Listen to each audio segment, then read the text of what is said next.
일기 신도시들이 노후계획도시 정비 선도지구 선정 공모를 시작했습니다. 중동 신도시에서도 4천 가구에서 6천 가구가 선도지구로 선정될 예정인데요. 아파트 단지들 간 경쟁이 치열합니다.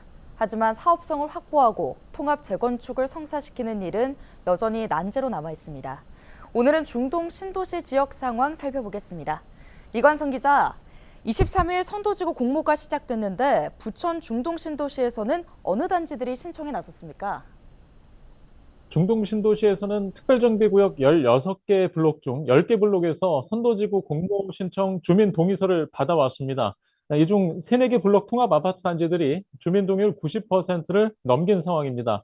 구체적인 공모 단지 신청은 27일 신청 마감일에야 자세히 알 수 있을 것 같습니다. 중동 신도시의 경우 주민 동의율 선정평가 배점이 100점 중에 70점인데요. 아직 주민 동의서를 확보할 시간이 남아 있기 때문입니다. 네, 중동 신도시 선도지구의 선정 기준은 무엇인가요? 부천시는 선도지구 평가 항목 중 가장 중요한 주민 동의율이 90% 이상이면 100점 중 70점을 주기로 했습니다. 또 통합구역 내 세대당 주차 대수가 0.4대 미만일 때 7점, 통합구역 내 5개 주차 비율이 100%인 경우 3점을 별도 부여합니다.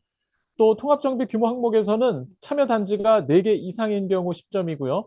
또 거기 세대수가 3천 세대를 통합해서 넘으면 10점을 맞아줍니다. 이렇게 해서 100점 만점의 배점을 기준으로 세웠습니다. 주차장 여건들이 비슷한 아파트 단지들이기 때문에 사실상 주민 동의율과 통합단지 규모가 앞서면 재건축 선도지구가 될 가능성이 높습니다. 부천시는 이런 형태로 4천 세대에서 6천 세대 이내 규모로 선도지구를 선정할 계획입니다.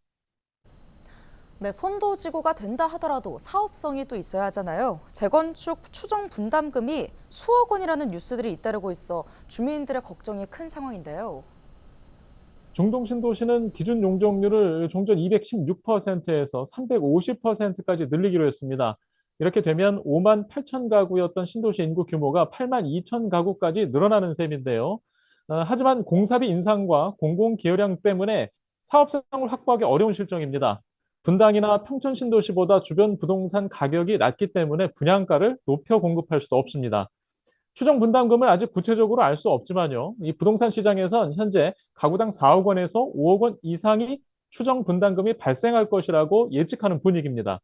경우에 따라서는 현재 집값보다 재건축 분담금이 더 큰 상황이 될 수도 있습니다.